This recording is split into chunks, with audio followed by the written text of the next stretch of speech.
cannot give my kidney or my liver to anybody. I won't. If that is the only reason for me to be loyal, I will not be. But I will not do the wrong thing. I will stand on the side of right. Let me remind them. It is Fubara that signed the paper for borrowing from Zenith Bank 200 billion for the construction of Ring Road. So it is my project.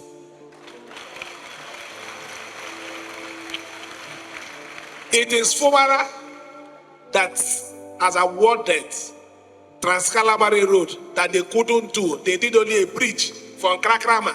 I am the one doing it. 225 billion. I didn't borrow. It is this same Fubara that is building a general hospital, which I also included a psychiatric hospital, because they will need it very soon in their place. Sim Fubara might not be entirely wrong, because it is grand delusion for someone to think that he is bigger than several other people just because he's close to Tinubu, because he's the minister for FCT, and he also thinks that he has the judiciary in his pockets. He can audaciously threaten anyone without consequence. He just feels that the sky is the limit, that he is untouchable. People don't have integrity. Don't ever you think that they are fighting me. They're not fighting me. I'm too big. I'm too big. I'm too big. If you don't recognize somebody who is bigger than you, then you know you are sick. I'm far. All of them put together, they cannot stand it. There's no doubt that the rhetoric between the two main political rivals in Rivers State is increasing, largely because of the struggle for the party structure in Rivers State.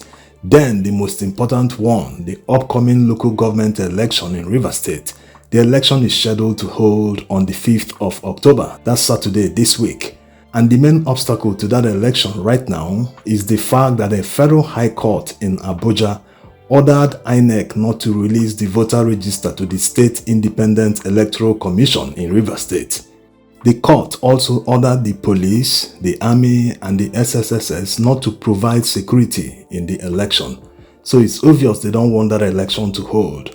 One of the reasons cited by the court was that the State Independent Electoral Commission did not give adequate time before setting the date for the election. They mentioned 90 days or so. What is surprising coming from the ruling, or maybe not surprising, because Nigeria's judiciary today is a complete joke. The same court ruled in the negative when this type of matter was brought from Kwara State. The court felt it wasn't enough to stop the local government election from holding. They allowed the election to hold. And now, in the case of Rivers State, which is nearly exactly the same thing, the court is now turning around and saying no, the election shouldn't hold. So what is going on here?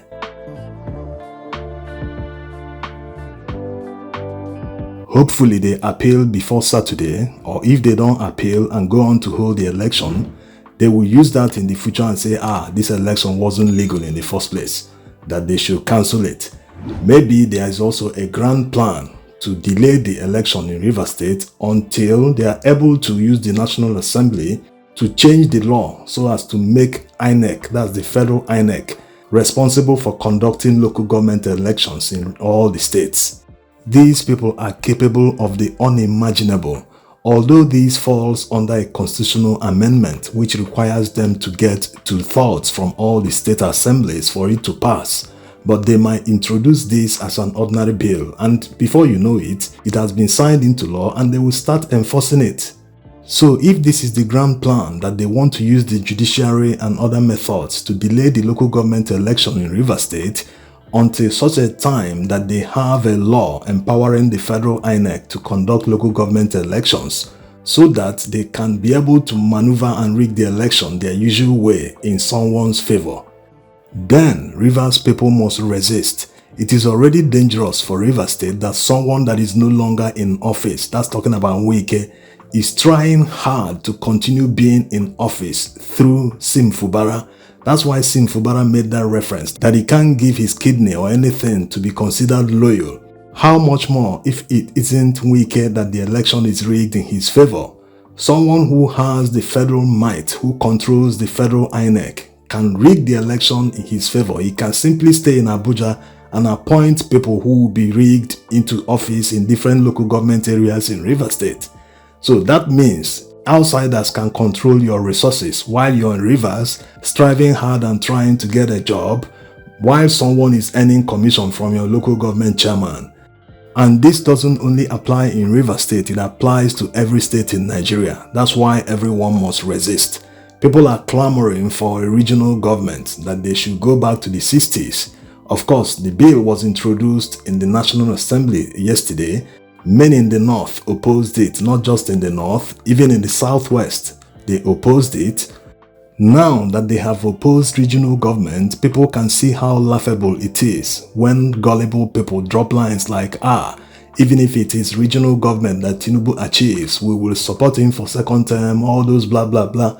No one destroys his own business. Yes, all the corrupt politicians at the federal level, they are there making and stealing money at the detriment of poor Nigerians. They cannot out of the blue destroy their source of income. It's not possible. Look at all the massive wastages, all the budget paddings, everything they are doing at the federal level, all the people enjoying the trappings of office. Why in the world do Nigerians think that these people will give them regional government? Because all they waste is not possible under a regional government.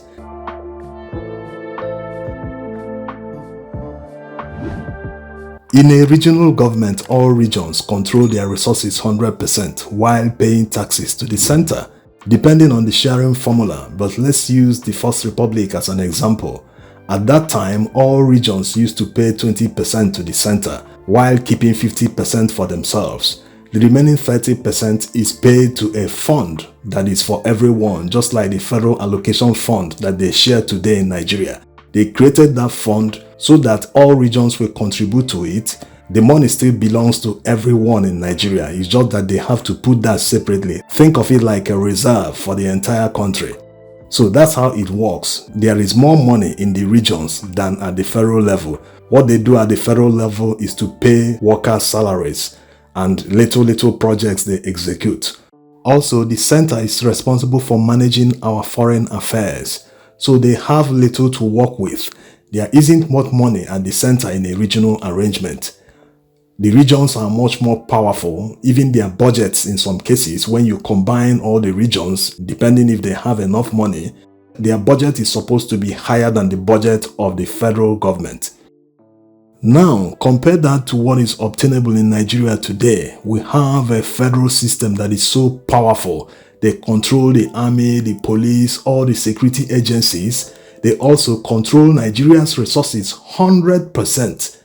That's why all the states go to Abuja every month to share the federal allocation. So as you can see, it's not possible that the corrupt politicians controlling these enormous resources will shift that power back to the states. No. Why are people so gullible that it can happen? Even if it's going to happen in the future, it can never happen under the current administration. They are enjoying all the trappings of office. They don't care about all the sufferings. In fact, they have increased the suffering of Nigerians. All the increase in petrol price, increase in taxes, electricity tariff, everything, they all impoverished Nigerians. They continue to impoverish Nigerians till this day. If they truly cared about you, about the welfare of Nigerians, they wouldn't impose this massive hardship on Nigerians. So in contrast, what they are doing is they are taking more powers from the federating units, that's the states. When the states are demanding that they cede more powers back to the states, that the federal government has become too powerful. To them, it's all about control. They want to control the local government chairman.